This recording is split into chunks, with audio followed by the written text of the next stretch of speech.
Saudi আরবের এক অন্ধ হাফেজ, তাকে ডেকে প্রশ্ন করা হলো, আল্লাহ তোমাকে চোখ দে নাই, তুমি না দেখে আল্লাহর এই কোরআন মুখস্থ করেছ, তুমি বলো আল্লাহ যদি তোমাকে চোখ দে তুমি সর্বপ্রথম কি দেখবে?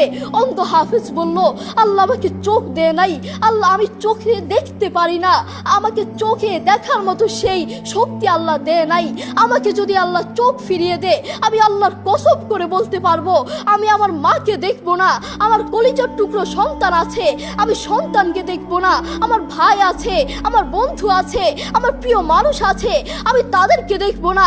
আমি দেখবো যেই কোরআন আমি না দেখে মুখস্থ করেছি সেই কোরআন দেখবো, সেই কোরআনের আয়াতগুলো কত সুন্দর তার দিকে তাকাবো। আল্লাহু আকবার। আমরা আমাদের কথা বলছি, আমাদের চোখ থাকতে আমাদের কোরআন পড়ার সময় হয় না।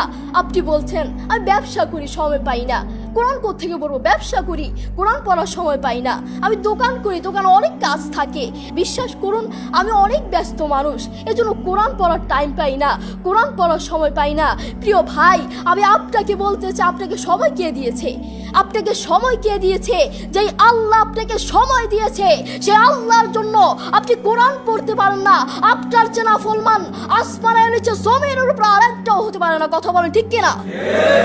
দেখবেন মাথায় যত টেনশন থাকুক না কেন সব চলে যাবে। আমাদের বাসায় একটা সাউন্ড বক্স আছে, আমাদের পরিবারের সবার যখন মন ভালো না থাকে, আমার দাদা দাদু, আমার বাবা মা, ভাই বোন কারো যদি মন ভালো না থাকে, তখন আমার বাবা সেই সাউন্ড বক্সে কোরআন তেলাওয়াত লাগিয়ে দেয়। আমার বাবা বলে যখন কোরআন তেলাওয়াত শুনি মাথায় যতই টেনশন থাকুক না কেন সব চলে যায়, মন ফ্রেশ হয়ে যায়, মাথায় কোনো টেনশন থাকে না। আপনারাও চেষ্টা করবেন। আল্লাহ তাআলা বলেছেন আর রহমান আল্লামাল কুরআন খালাকাল ইনসান, দয়াময় আল্লাহ তিনি কোরআন শিক্ষা দিয়েছেন, তিনি মানুষকে সৃষ্টি করেছেন।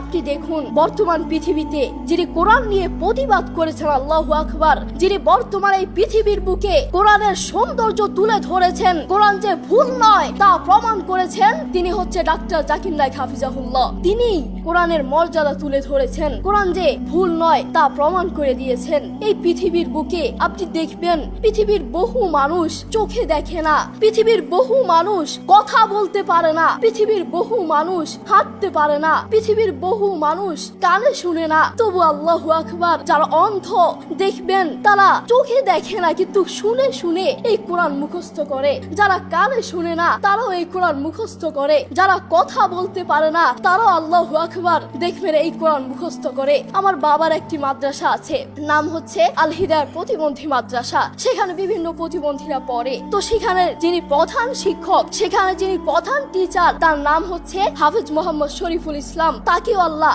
এই দুটো চোখ দেয় নাই, তিনিও চোখে দেখতে পারেন না, তাকে আল্লাহ চোখ দেয় নাই, তবুও কোরআনের প্রতি ভালোবাসা আছে। আমি যখনই তার কাছে যাই তখনই দেখি তিনি সব কাজ বাদ দিয়ে তিনি কোরআন তেলাওয়াত করছেন বা কোরআন শুনছেন। যখনই যাই তখনই দেখি তার দুটো সন্তান আছে, তিনি চাইলে তার সন্তানগুলোর চেহারা দেখতে পারে না, তিনি চাইলে তার মাকে দেখতে পারে না, তার বাবাকে দেখতে পারে না, তার আদরের টুকরো সন্তানগুলোকে দেখতে পারে না, তিনি চাইলে তার প্রিয় মানুষকে দেখতে পারে না, তার আত্মীয় স্বজনকে দেখতে পারে না। আপনি দেখবেন সে অন্ধ মানুষগুলো বলবে এই জিনিসটা এই কালার, এই জিনিসটার রং কালো, এই জিনিসটার রং সাদা, এই জিনিসটার রং লাল, কিন্তু তারা তো দেখে না, তারা মানুষ থেকে শুনে শুনে তারপর বলে এই জিনিসটার রং কালো। একটু পরীক্ষা করে দেখবেন আমরা 1 ঘন্টা চোখটাকে এভাবে বন্ধ করে থাকতে পারি না, আমরা 2 ঘন্টা একদিন এভাবে চোখটাকে বন্ধ করে থাকতে পারি না। আর সেই অন্ধ মানুষগুলো বছরের পর বছর চলে যায়, মাসের পর মাস চলে যায়, দিনের পর দিন চলে যায়, এভাবে চোখটাকে বন্ধ করে থাকে। তারা কিভাবে পারে? তাদেরকে আল্লাহ চোখ দেয় নাই, তবুও কোরআনের প্রতি ভালোবাসা আছে। আর আমরা আমাদের কথা বলছি, আমাদের চোখ থাকতে আমাদের কোরআন পড়ার সময় হয় না।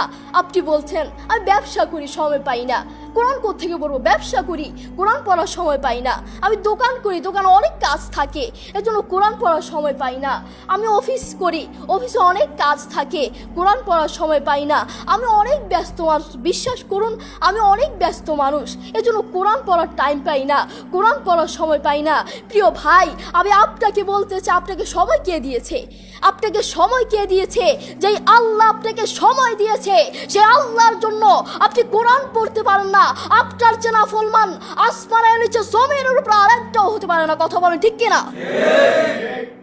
আপনাকে কত বড় একটা নিয়ামত দিয়েছে, আপনি কথা বলতে পারছেন, এটা কত বড় একটা নিয়ামত আপনি জানেন? কোরআনের সুর বড় মধুর সুর, কোরআনের সুর জানেন, একবার শুনলে বারবার শুনতে মন চায়। আপনার যখন মন ভালো না থাকবে, আপনার যখন মন ফ্রেশ না থাকবে, মাথায় কোনো টেনশন না থাকবে, তখন নীরবে নীরবে থাকবেন যখন, তখন একটু কানে হেডফোন লাগিয়ে একটু কোরআন তেলাওয়াত শুনবেন, দেখবেন মাথায় যত টেনশন থাকুক না কেন সব চলে যাবে। আমাদের বাসায় একটা সাউন্ড বক্স আছে, আমাদের পরিবারের সবার যখন মন ভালো না থাকে, আমার দাদা দাদু, আমার বাবা মা, ভাই বোন, কারো যদি মন ভালো না থাকে, তখন আমার বাবা সেই সাউন্ড বক্সে কোরআন তেলাওয়াত লাগিয়ে দেয়। আমার বাবা বলে, যখন কোরআন তেলাওয়াত শুনি মাথায় যতই টেনশন থাকুক না কেন সব চলে যায়, মন ফ্রেশ হয়ে যায়, মাথায় কোনো টেনশন থাকে না। আপনারাও চেষ্টা করবেন বেশি বেশি কোরআন তেলাওয়াত করার, নিজে কোরআন পড়বেন এবং অন্যকে উৎসাহিত করবেন। আমার মা বাবা আমাকে কোরআন পড়ার জন্য বেশি বেশি উৎসাহিত করে। যারা অন্ধ দেখবেন তারা চোখে দেখে না, তারা শুনে শুনে শুনে কানে শুনে শুনে এই কোরআন মুখস্থ করে, তারা চোখে দেখে না। যারা অন্ধ তাদেরকে গিয়ে একটু প্রশ্ন করবেন, আপনাদের জীবনের আশা কি, আপনারা আল্লাহর কাছে সবসময় কি চান? সেই অন্ধ মানুষগুলো বলবে, আমরা আল্লাহর কাছে কোনো কিছু চাই না, আমরা সব সময় একটা জিনিস চাই, আল্লাহ আমাদেরকে চোখ ফিরিয়ে দাও। যারা কথা বলতে পারে না তাদেরকে প্রশ্ন করলে বুঝতে পারবেন, তারা সব সময় একটা জিনিস চায়, আল্লাহ আমার মুখ ফিরিয়ে দাও, আল্লাহ আমার কান ঠিক করে দাও, সব সময় এই জিনিসটা চায়। যারা অন্ধ তারা কোরআন মুখস্থ করেছে। আপনার মতো চোখওয়ালার জন্য আমার দুঃখ লাগে। আপনার চোখ আছে কিন্তু তবু আপনি কোরআন পড়তে পারেন না, আপনার সময় নাই, আপনি কোরআন পড়তে পারেন না। যারা অন্ধ তাদের চোখ নাই তবুও তারা মাশাআল্লাহ কোরআন তেলাওয়াত করে, কি মধুর সুর তাদের, একবার শুনলে বারবার শুনতে মন চায়। সৌদি আরবের এক অন্ধ হাফেজ, তাকে ডেকে প্রশ্ন করা হলো, আল্লাহ তোমাকে চোখ দে নাই, তুমি না দেখে আল্লাহর এই কোরআন মুখস্থ করেছ, তুমি বলো আল্লাহ যদি তোমাকে চোখ দে তুমি সর্বপ্রথম কি দেখবে? অন্ধ হাফেজ বলল, আল্লাহ আমাকে চোখ দে নাই, আল্লাহ আমি চোখে দেখতে পারি না, আমাকে চোখে দেখার মতো সেই শক্তি আল্লাহ দে নাই। আমাকে যদি আল্লাহ চোখ ফিরিয়ে দে, আমি আল্লাহর কসম করে বলতে পারবো আমি আমার মাকে দেখবো না, আমার কলিজার টুকরো সন্তান আছে আমি সন্তানকে দেখবো না, আমার ভাই আছে, আমার বন্ধু আছে, আমার প্রিয় মানুষ আছে আমি তাদেরকে দেখবো না। আমি দেখবো যেই কোরআন আমি না দেখে মুখস্থ করেছি সেই কোরআন দেখবো, সেই কোরআনের আয়াতগুলো কত সুন্দর, তার দিকে তাকাবো। আল্লাহু আকবার। দেখেছেন, সেই মানুষটা কিন্তু অন্ধ, তবুও কোরআনের প্রতি ভালোবাসা আছে, কোরআনের প্রতি টান আছে, মায়া আছে। তাই আমাদেরও কোরআনের প্রতি ভালোবাসা থাকা লাগবে, নিজে কোরআন পড়বো এবং অন্যকে কোরআন পড়ার জন্য উৎসাহিত করব। আল্লাহ তাআলা আমাদের সবাইকে বোঝার তৌফিক দান করুন। আসসালামু আলাইকুম ওয়া রাহমাতুল্লাহ।